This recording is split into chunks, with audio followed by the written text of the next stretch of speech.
कह रहा था फीलिंग आ रही है। मुंबई इंडियंस और आरसीबी का फाइनल लोड हो रहा है। आई नो गुजरात के फैंस कहते हैं यार सर आप गुजरात को भूल जाते हो, पंजाब के फैंस कहते हैं पंजाबी आ गए होए, बट मुंबई इंडियंस सबसे मजबूत टीमों में से एक है, ये हम काफी समय से कहते आ रहे हैं। देखिए 5 मैच में से पहले 5 में से सिर्फ एक मुकाबला जीती थी, अब लगातार 6 मुकाबले जीत के 5 बार के चैंपियन छठे टाइटल की तरफ बड़ी तेज रफ्तार से चलते आ रहे हैं। राजस्थान रॉयल्स के खिलाफ एक बड़ी कन्विंसिंग, बहुत ही आसान सी जीत उन्होंने एक्चुअली आसान बना दी वो जीत।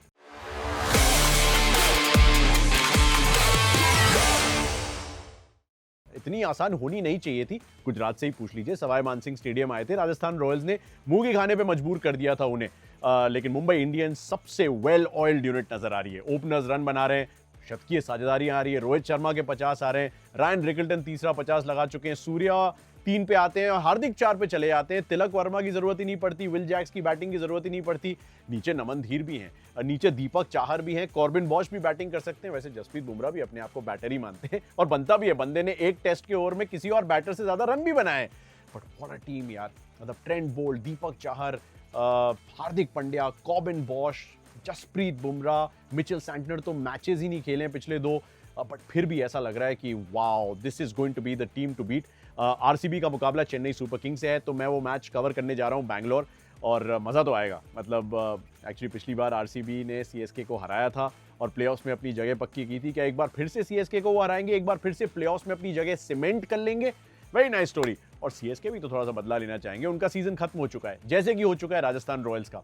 देखिए वैभव सूर्यवंशी, यशस्वी जायसवाल बड़े पॉजिटिव्स हैं उनके इस सीजन के, लेकिन कहानी ये भी है कि बैटिंग में उधार नहीं है। जिस तरीके से पावर प्ले में 5 विकेट उन्होंने गंवा दिए मुंबई के खिलाफ कल के मैच में, उसके बाद बॉलिंग जिस तरीके से हुई, जहां पे क्लूलेस से लग रहे थे वहां पे, चाहे आकाश मडवाल हो या फिर फजल हक फारूकी हो या फिर उनके स्पिनर्स हो। हसरंगा तो खेल भी नहीं पाए पिछला मैच, तो तीक्षणा पे जिम्मेदारी थोड़ी सी ज़्यादा आई, कुमार कार्तिकेय से भी ज़्यादा जिम्मेदारी नहीं सही गई। तो overall very disappointing from Rajasthan point of view, but I think अभी भी सीजन अंत नहीं हुआ है, मतलब प्लेऑफ्स की रेस से बाहर हो गए, बट एक पॉजिटिव नोट पे खत्म करना चाहेंगे। वैभव सूर्यवंशी कुछ रन बनाना चाहेंगे यार, बड़ी बड़ी ब्रांड डील आ रही होगी बंदे के पास। मैं उनके बचपन के कोच के साथ बैठा था, वो यही मुझे कह रहे थे कि अब मैनेज करना पड़ेगा इस बंदे को, क्योंकि ये बिल्कुल सॉट आफ्टर कमोडिटी होने वाला है। बड़े सबके बीच में मुंबई इंडियंस ने अपनी डोमिनेंस दिखाई है, तो वही है बड़ी कहानी। आपको मुंबई की जीत कैसी लगी और कैसी लग रही है मुंबई की टीम? मुंबई वालों पलटन top of the table. Rajasthan Royals का मतलब उनके फैंस का थोड़ा सा उम्मीद में होना बनता भी था, जैसे गुजरात को हराया था। तो गुजरात के मुकाबले की तरफ चलते हैं, क्योंकि उनके सामने होने वाले हैं सनराइजर्स हैदराबाद। अब देखिए हेड टू हेड आप देखेंगे तो मतलब गुजरात ने दोनों मुकाबले अहमदाबाद में जीते हैं हैदराबाद के खिलाफ। ओवरऑल 5 मैच खेले हैं, गुजरात ने 4 जीते हैं, 1 जीता है सनराइजर्स ने, और वो भी जीता था 2022 में डीवाई पाटिल स्टेडियम में। थोड़ा सा कोविड काल चल रहा था उस समय, और तब हार्दिक पांड्या कप्तान हुआ करते थे। तब से बहुत कुछ बदल गया है, 3 साल हो चुके हैं। और हकीकत ये भी है कि सनराइजर्स से जिस तरीके से पिछला मैच वो जीते हैदराबाद में, मोहम्मद सिराज अपने घर पे वापस आए, जिस तरीके से उन्होंने गेंदबाजी की, तो सबको बता दिया कि क्लास और क्वालिटी जो है वो कैसी होती है। ओके भाई, स्टूडियो से मैं आ गया हूं घर, और अब बात करेंगे गुजरात टाइटंस और सनराइजर्स हैदराबाद के मुकाबले की। थोड़ा आराम से बात करनी चाहिए, थोड़ा चिल एटमॉस्फेयर रखना चाहिए। चिल बिल्कुल मामला नहीं है सनराइजर्स के लिए, क्योंकि जीतना पड़ेगा। देखिए 2 टीमें बाहर हो चुकी हैं प्लेऑफ्स की रेस से, चेन्नई सुपर किंग्स और Rajasthan Royals. Actually Rajasthan Sunrisers से ऊपर है, बट सनराइजर्स ऊपर चले जाएंगे अगर वो मैच जीत जाएंगे। लेकिन क्या जीत पाएंगे, उस पर बात करते हैं थोड़ी सी। Early on in the season मुलाकात हुई थी इन दोनों टीमों की, किसी तरीके से संघर्ष करते हुए 152 रन बनाए थे सनराइजर्स ने। 153 की चेज में टाइटंस थोड़ा सा फंस गए थे। साई सुदर्शन और बटलर 6 गेंदों में आउट हो गए थे, 6 गेंदों के अंतराल पे। बिग प्रॉब्लम, ऐसा अमूमन होता नहीं है गुजरात के साथ। फिर वॉशिंगटन सुंदर ने 49 रनों की पारी खेली, अपनी पुरानी टीम को याद दिलाया, सर आपको हमें रिटेन करना चाहिए था या फिर खरीद लेना चाहिए था, नहीं किया, अब भुगतो। स्किपर हमारे शुभमन गिल साहब अनबीटन रहे थे, 61 नॉट आउट, और यही शुभमन गिल की खासियत है। चेज ऐसा होगा ना छोटा मोटा सा, तो ये बंदा एंड तक खेल के जाएगा। ओके आगे बढ़ते हैं। तो गुजरात टाइटंस और सनराइजर्स की कहानी ये है कि अहमदाबाद में सनराइजर्स हैदराबाद ने गुजरात को कभी नहीं हराया है। एक ही बार हराया एक्चुअली पूरे इतिहास में, और वो हराया था डीवाई पाटिल स्टेडियम में 2022 में, जब हार्दिक कप्तानी किया करते थे गुजरात की। It's been a while. Gujarat को एक रेयर डिफीट मिली है। एक्चुअली पिछले 4 में से 2 मुकाबले वो हारे हैं, but I don't think it's panic station by any means, क्योंकि आज का मुकाबला जीत जाएंगे तो मुंबई और आरसीबी के बराबर हो जाएंगे। एक एक्स्ट्रा मैच भी है उनके पास। 14 साल के वैभव सूर्यवंशी का वो अद्भुत शतक नहीं आता, तो फिर गुजरात टाइटंस वो मुकाबला भी सवाई मानसिंह स्टेडियम में जीत जाते, बट ऐसा हुआ नहीं। थोड़ा एक्सट्रीम सीजन रहा है गुजरात के लिए, सनराइजर्स के लिए। गुजरात का बेस्ट बैटिंग रन रेट है 10.1 का across all teams in the whole season. वहीं पे लीस्ट रन रेट की बात करें तो आपको हैरानी होगी कि सनराइजर्स हैदराबाद एक्चुअली बॉटम 4 में है। 9.4 का रन रेट है, तो लीस्ट रन रेट्स में सीएसके, केकेआर और आरसीबी के बाद एसआरएच हैं। But RCB are okay because वो चेस कर जाते हैं, तो उन्हें इतने बड़े रन रेट की जरूरत नहीं है। टाइटंस के बैटर्स जो हैं वो कुछ माइलस्टोन्स के करीब हैं। कैसे, मैं बताता हूँ। 1968 साई सुदर्शन के रन हैं T20 क्रिकेट में। अगर वो 32 रन और बनाएंगे तो 2000 रन बनाने वाले वो second fastest T20 batter ever बन जाएंगे। किसने किया था वो? सोचिए। 5 4 3 अच्छा बता देता हूं। Shaun Marsh is the fastest to make 2000 run in T20 cricket. उन्होंने ऐसा किया था 53 पारियों में। अगर साई सुदर्शन आज कर देते हैं, 32 रन बना लेते हैं, तो 54 पारियों में उनके 2000 रन पूरे हो जाएंगे। I like Sai Sudarshan, very very nice fellow. एक और बंदा जॉस बटलर, नाम तो आपने सुना ही होगा। 4000 रन पूरे करने से सिर्फ 12 रन दूर है आईपीएल में। थर्ड फास्टेस्ट होंगे अगर वो कर जाएंगे इस मैच में। क्रिस्टोफर हेनरी गेल यानी यूनिवर्स बॉस और मिस्टर 360 यानी एबी डिविलियर्स के बाद। So nice little landmark for him also. की बैटल्स क्या है? Jos Buttler versus Mohammed Shami, Pat Cummins. Buttler को शमी ने 14 पारियों में 3 बार आउट किया है। जॉस बटलर को पैट कमिंस ने 11 पारियों में 3 बार आउट किया है। तो न्यू बॉल अटैक सनराइजर्स का, और अगर जॉस बटलर जल्दी आ जाते हैं तो राशिद खान और सनराइजर्स हैदराबाद के बैटर्स भी इंटरेस्टिंग बैटल होने वाली है। वैसे शमी अपनी पुरानी टीम के घर आ रहे हैं। अहमदाबाद में ही खेल के उन्होंने पर्पल कैप जीती थी गुजरात टाइटंस के लिए।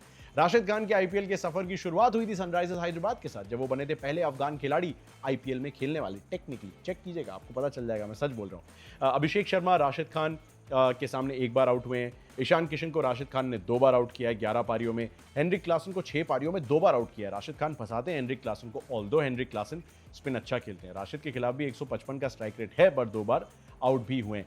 देखिए, गुजरात की तो सिंपल सी बात है, टॉप 3 रन बनाते हैं कोई ना कोई बंदा, शुभमन, साई या फिर जॉस।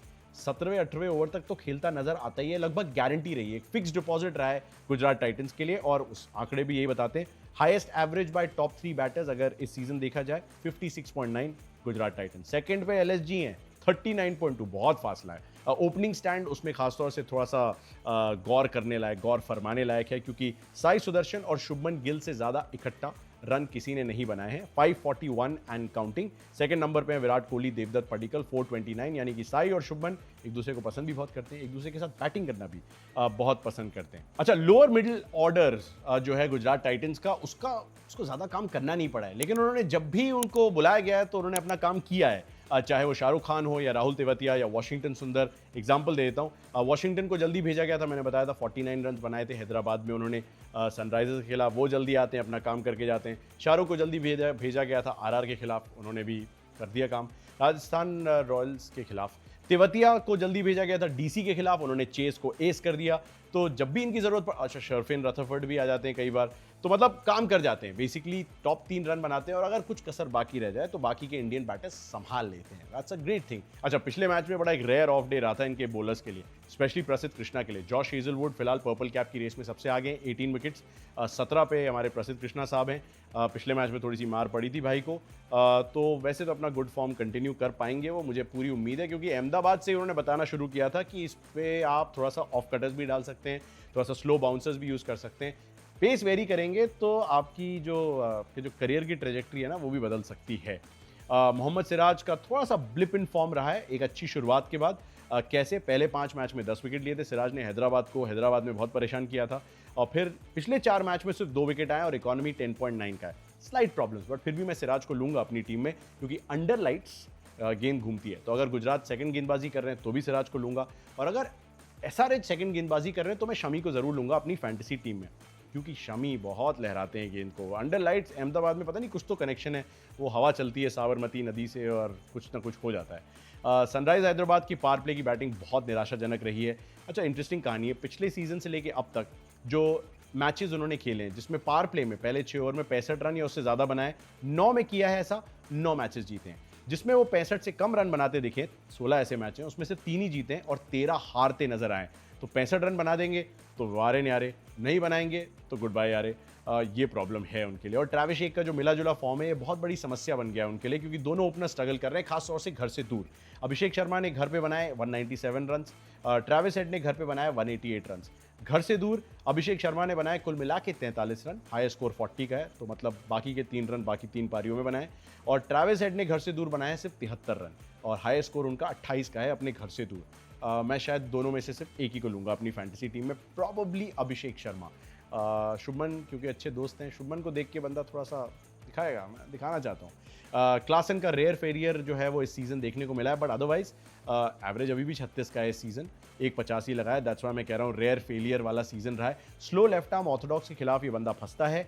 5 बार आउट हुए हैं 13 पारियों में, तो साई किशोर का खतरा रहेगा इनके पास। साई किशोर मेरी टीम में होंगे, क्लासन को मैं टीम में रखूंगा, बट इसलिए क्या कि बैलेंस आ जाए। हर्षल पटेल विकेट ले रहे हैं, पिछले मैच में चेन्नई के खिलाफ प्लेयर ऑफ द मैच रहे, 4 विकेट उन्होंने अपने नाम किए। पहले 4 मैच में हर्षल ने लिए थे सिर्फ 4, उसके बाद अगले मतलब पिछले 4 मैच में, पहले 4 में 4, पिछले 4 में उन्होंने लिए 9 विकेट, इकोनॉमी 8.7 का, स्ट्राइक रेट 9.3, मतलब हर 9वीं गेंद पे विकेट आ रहा है हर्षल साहब के पास। हम इन्हें पर्पल पटेल भी कहते हैं। डिफेंडिंग पर्पल कैप विनर हैं और 2 बार पर्पल कैप जीत चुके हैं, एक बार आरसीबी के साथ, एक बार पंजाब के साथ। दोनों टीमों ने उन्हें गुड बाय कह दिया, अब एसआरएच के साथ खेल रहे हैं। शमी अहमदाबाद वापस आ रहे हैं, अहमदाबाद में उन्होंने 3rd हाईएस्ट विकेट्स लिए हैं। मोहित शर्मा 29, राशिद खान 22, मोहम्मद शमी 20, बट 13 पारियों में 20 विकेट, इकोनॉमी 7.4 का। शमी इक्वल टू अहमदाबाद कहा जाता था एक समय पे। कमिंदू मेंडिस ने चौथे फॉरेनर का जो सोल्यूशन था कुछ हद तक दिया है एसआरएच को। कमाल का कैच पकड़ा था यार, I think one of the catches of the season. Dewald Brevis का कैच चेन्नई के मुकाबले में पिछले वाले, डेवॉल्ट ब्रेविस का जो कैच पकड़ा कमिंदू मेंडिस ने, one of the catches of the tournament. और दुष्मंता चमीरा ने जो एक कैच पकड़ा, ये 3 मेरे हिसाब से कैचेस ऑफ द टूर्नामेंट रहे। रायन रिकल्टन का भी एक कैच मुझे बड़ा पसंद आया था, विकेट कीपिंग ग्लव्स के साथ भागते हुए गए थे वो बहुत दूर वानखेड़े में और कैच पकड़ा था। आप भी अपना बेस्ट कैच मुझे बता सकते हैं। तो ट्रैविस हेड खेलते हैं, पैट कमिंस खेलते हैं, हेनरिक क्लासन खेलते हैं। चौथे फॉरेनर की प्रॉब्लम रही है, कभी वियान मुल्डर, कभी एडम जैम्पा खेला करते थे, अब वो सीजन से बाहर हो गए। पर कमिंदू मेंडिस लेफ्ट और राइट हैंड दोनों से गेंदबाजी करते हैं, उसके अलावा फील्डिंग भी अच्छी करते हैं, रन भी बना ही देते हैं, तो गुड साइंस। बट अच्छा, एक आपके लिए सवाल, लेफ्ट और राइट हैंड दोनों से गेंदबाजी करने वाले कितने इंटरनेशनल बॉलर्स या ऑलराउंडर्स रहे हैं?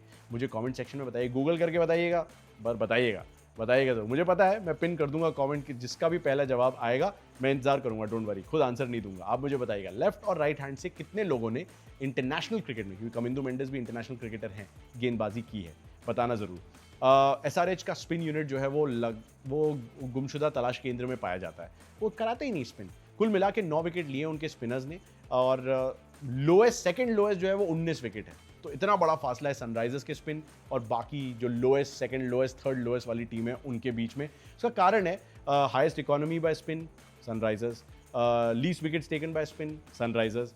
जीशान अंसारी उनके लीड स्पिनर है, 7 मैच में उन्होंने 5 विकेट लिए। राहुल चहर को प्लीज़ खिला देना, और राहुल चहर से कहना है यार थोड़ा सा लीड स्पिनर की भूमिका आप निभा लो, जैसा आप मुंबई के लिए करते थे इतने साल, जैसा पंजाब के लिए आपने थोड़ी सी डिफेंसिव गेंदबाजी की पर कंट्रोल लेके आए मिडिल ओवर्स में, वो नहीं आ पा रहा है। स्पिन नहीं खेलाओगे तो फिर कमिंदू मेंडिस के पास ही जाना पड़ेगा, तो आप ऐसा तो नहीं कर सकते ना एक ही बंदा लेफ्ट भी डाले राइट भी डाले, प्रॉब्लम्स। तो ये थोड़ा सा प्रीव्यू मेरा, फैंटेसी के प्रीव्यू की तरफ जाएं तो मैं गुजरात को 70-30 की एडवांटेज दे रहा हूं, क्योंकि अहमदाबाद में ये मैच है। कैप्टन में लूंगा शुभमन गिल को, बिकॉज कभी तो शुभमन गिल अहमदाबाद में वो बड़ी पारी खेलेंगे। पिछली 2 पारियां बहुत अच्छी रही हैं घर से दूर, घर पे अहमदाबाद में इससे ज़्यादा बेहतर कोई खिलाड़ी नहीं रहा है एक्चुअली देखा जाए, तो मुझे ऐसा लगता है कि शुभमन गिल की वो बड़ी पारी आ सकती है। मैं थोड़ा सा पंट ले रहा हूँ, शुभमन को कैप्टनसी दे रहा हूँ, और मैं पता है क्या, या तो प्रसिद्ध कृष्णा या फिर राशिद खान को वाइस कैप्टनसी दे दूंगा। मुझे लगता है कि the best of Prasidh Krishna has come in Ahmedabad and the best of Rashid Khan will come in Ahmedabad, so I will give vice captaincy to them. 7 player Gujarat के लूंगा, जिसमें उनके 3 तो टॉप 3, बटलर, साई सुदर्शन, शुभमन गिल, उसके अलावा सिराज को लूंगा, प्रसिद्ध कृष्णा को लूंगा, साई किशोर को लूंगा, मतलब लेना तो राशिद खान को भी पड़ेगा, ओके। और दूसरी तरफ 4 लूंगा, हेनरिक क्लासन को लूंगा, मैं अभिषेक शर्मा के बारे में सोचूंगा, मोहम्मद शमी के बारे में डेफिनेटली सोचूंगा, और चौथा ऑप्शन मैं देखता हूं यार, अगर पहले बॉलिंग कर रही है सनराइजर्स की टीम और चेस करने वाले हैं तो चेजिंग बायस है इस ग्राउंड पे, तो I might go with 1 extra option, may be Kamindu Mendis. But that's it, that's my preview for this game. आपको बताइए, आप बताइएगा सबसे ज़्यादा विकेट किसके, सबसे ज़्यादा रन किसके, और जीत कौन रहा है, गुजरात या फिर सनराइजर्स शॉक करने वाले, बताना ज़रूर। Good bye.